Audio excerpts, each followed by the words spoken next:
Hello, welcome to Rants Without Pants, which you can watch on shophead.blogspot.com.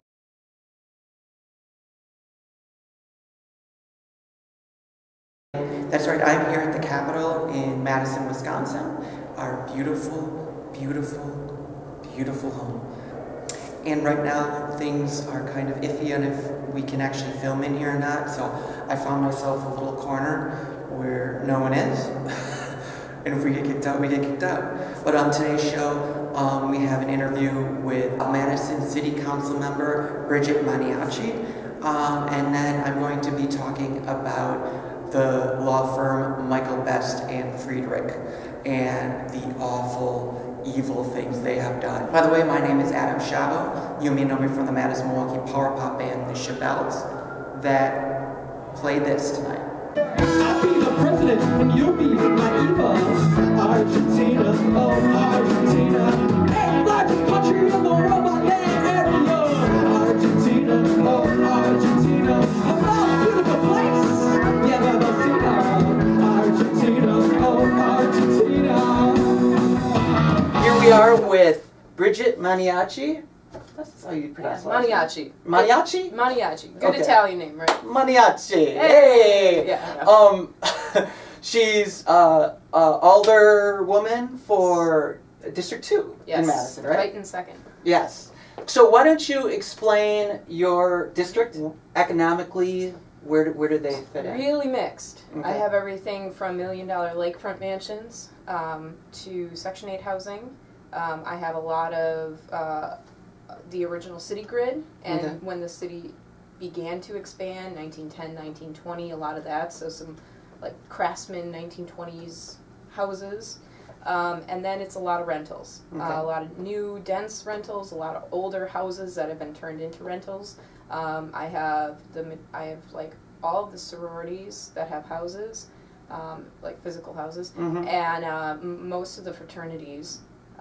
So a lot of like dense urban housing, demographically in terms of age. You know, somebody asked me the other day, I really kind of want to check it against census data. My guess is they asked like under 35 how much of your district, and I would say 70–80% of the district is probably under 35 years old.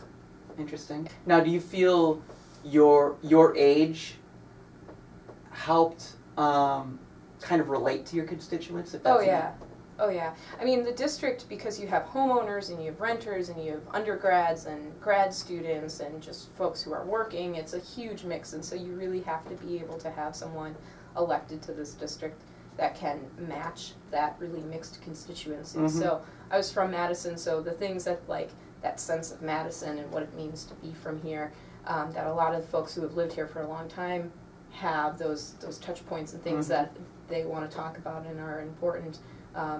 Having grown up here, I was able to do that and talk with those folks.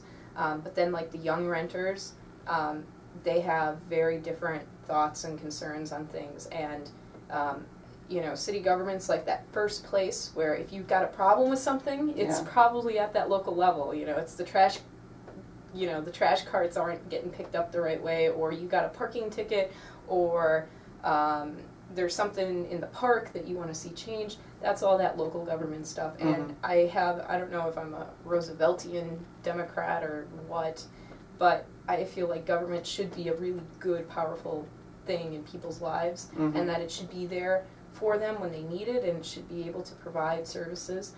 And I want people to have a really positive view of government, and so much of government right now at the state level, and especially at the congressional level, it's all about how government is a bad thing, government is a negative thing, government can't get anything done and accomplished. And last summer I went from Madison, from my apartment here, and I biked to Summerfest. I got up at like left at 6:40. I was training. You're crazy. I was training for a big charity bike ride thing, and it's flat, it's straight and flat. But that's the one time I'm going to look at the camera.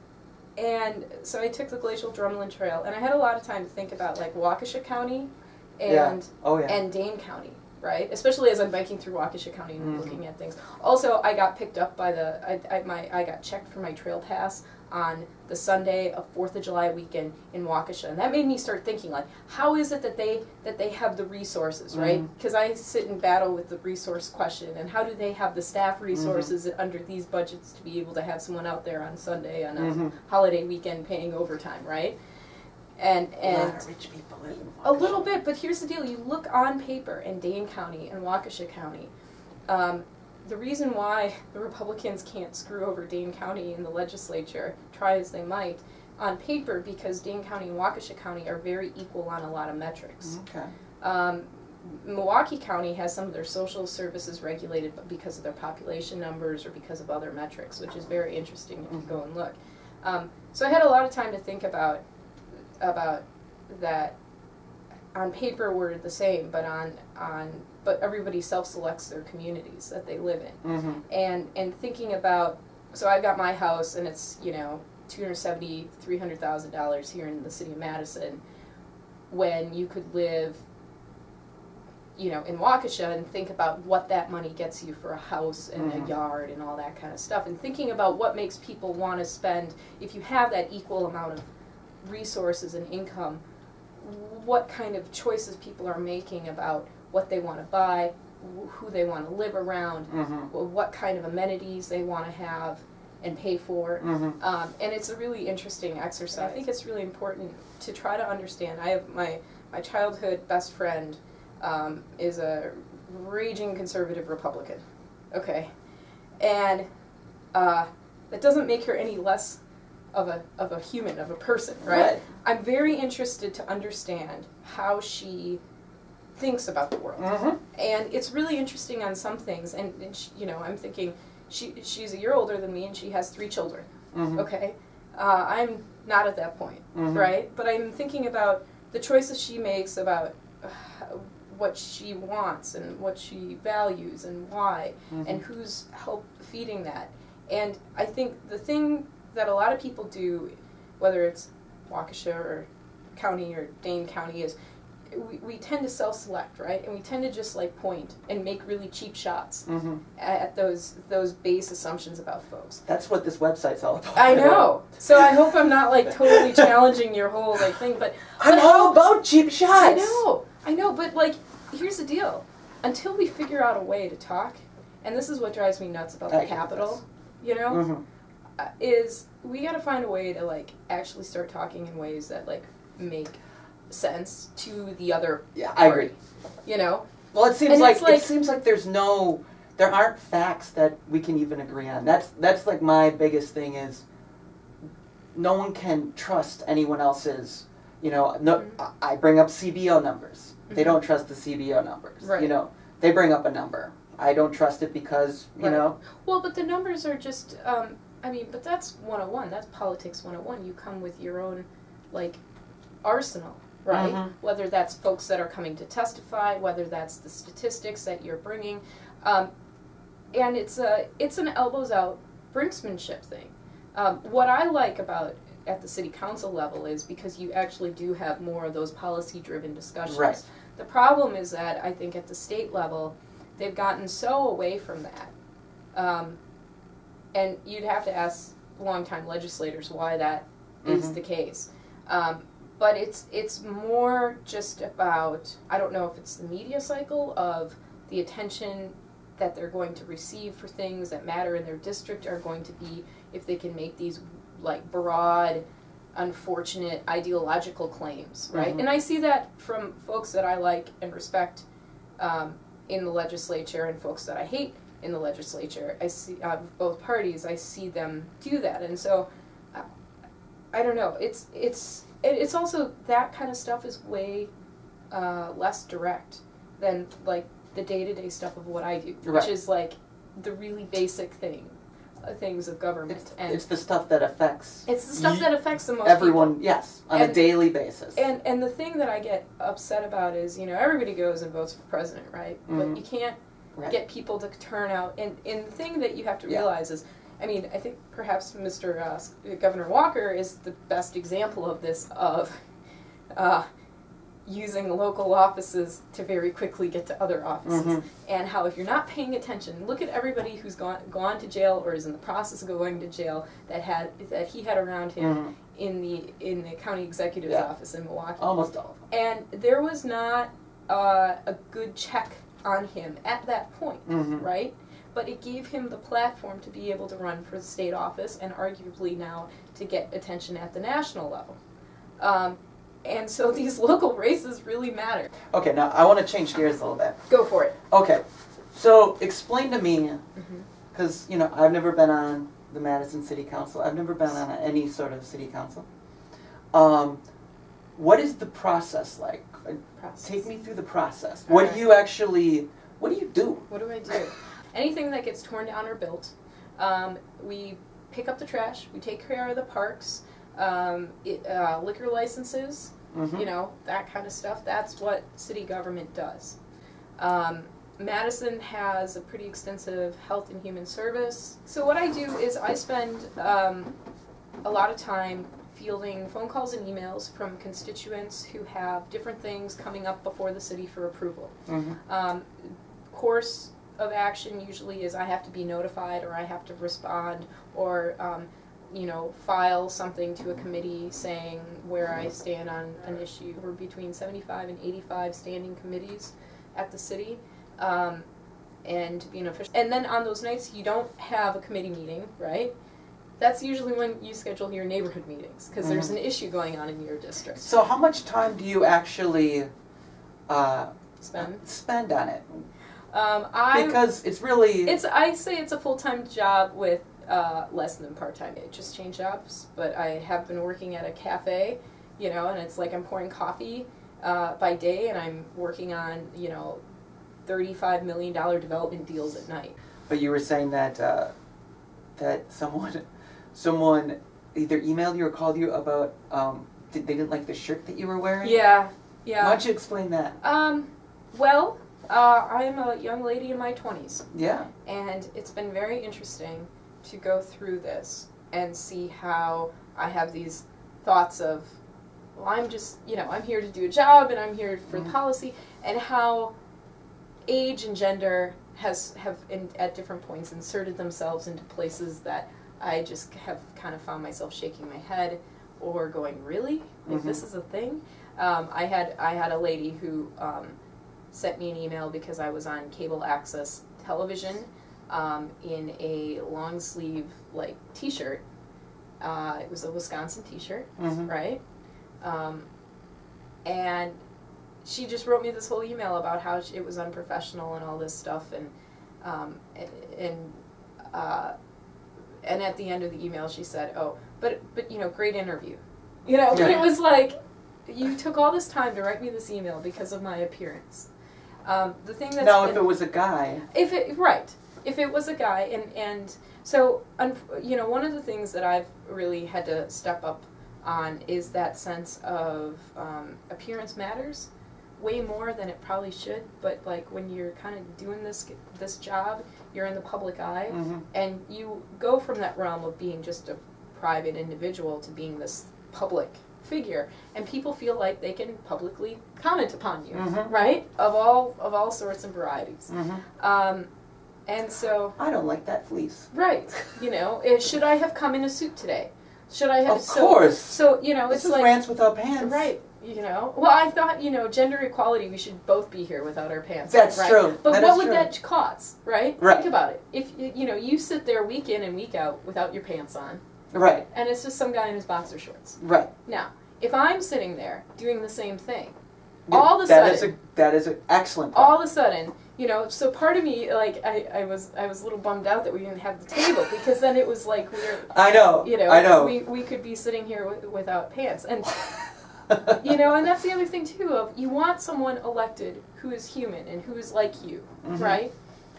But yet, you're supposed to be glossy and always camera ready and ready to go, and you can't ever mess up. You can't ever say anything out of bounds, and it's you know, the way that I've found after 4 years of doing this, it's sort of like paper mache, right? Like when you're a kid and you get the balloon and you put the paper mache on, and it's all wet and gooey, right? But if you can still move it around and adjust it, but after a while it starts to harden, right? And you kind of become that form. And it becomes harder and harder to kind of adjust. Right. What are your plans now? My plans for now are to go to grad school. It's really important for me to get my degree. In what? Public policy, public management. Okay. I really like this stuff. I want to spend my career working in public service. Once you get the degree, then the world's my oyster. I'm not sure. Can you see yourself in the world of politics again? Yeah, absolutely. I really like this. And then, you know, we'll see. There will be races coming up in 2013. I can get my degree. I'm trying to get it in with schools that really are geeked out in what I've been doing, and that, you know, I don't want to have to sit in the intro to public budgeting, you know. So I'm looking for schools that I can have a degree in less than 2 years. In, you know, 3 semesters are the programs I'm looking at, and then, you know, Madison's home.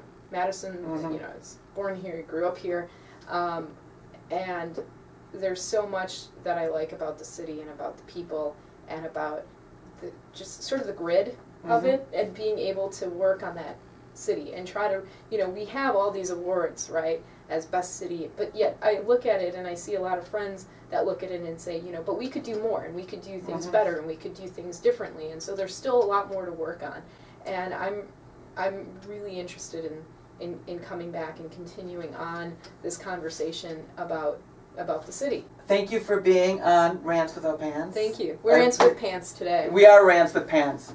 I'd be for no pants. Well, you'd wear boxer shorts. I'd wear boxer shorts. Okay, there we go. You know. Well, next time. Yeah, or it could be a skirt, because it would just be not pants. Okay, I'll wear a skirt. You should think about it. I could wear a skirt. There's many things you could wear other than pants. That is true. I didn't think of that. Yeah. But nothing's more liberating than not wearing pants. That's all I'm saying. Yeah.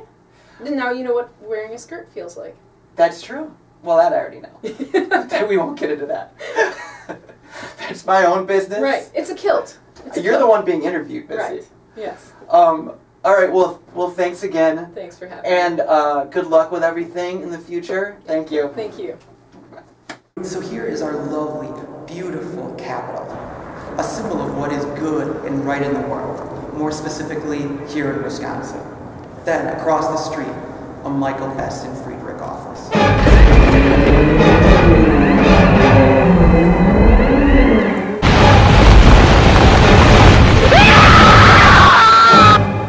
Why the thunder and lightning and all the neatly placed sound effects? Well, it's because Michael Best Friedrich is an awful, insidious, evil law firm. I know this from personal experience, but Michael Best Friedrich helped the state GOP redistrict the maps in Wisconsin to favor Republicans. It's called gerrymandering, and it's illegal in 48 states, with Wisconsin being one of those states. Now, what was especially unusual is that the GOP used a private law firm to redistrict the maps. Again, Michael Best Friedrich. The reason why they did this is so they could cloak themselves in attorney-client privilege. Republican senators were actually required to sign a secrecy oath while they were working on redistricting the map with Michael Best Friedrich. If you don't even think that's illegal, that is at least, the very least, sleazy as hell. Oh sure, you may say to yourself, Adam, wait, I know Michael Best Friedrich. They're the law firm that collects coats for kids. You know what? That was actually a typo. They don't even do anything with it. They just throw it away. Of course, what would have been great is if the redistricting was done out in the open for all to see, right in the daylight. But instead, Republicans and Michael Best Friedrich, they redrew those lines to benefit their own party, which is illegal. This clearly happened here in Wisconsin, and it needs to be taken seriously by all citizens, despite their ideology or political affiliation. So wake up and care. You know what? At some point in time, you could be the party that's not in control. So you're going to want to change this. Milwaukee Mayor Tom Barrett had this crazy idea that maybe the Government Accountability Board, the board full of 6 nonpartisan former judges, be the ones that actually redraw the district lines. Again, I think that's a reasonable idea. After all, can't we all agree that something that is this important, something that is this crucial to the fabric of the American political system, shouldn't be decided by politicians? Anyway, that's all I have for you today. God bless you, God bless Wisconsin, and God bless these United States of America. Thank you.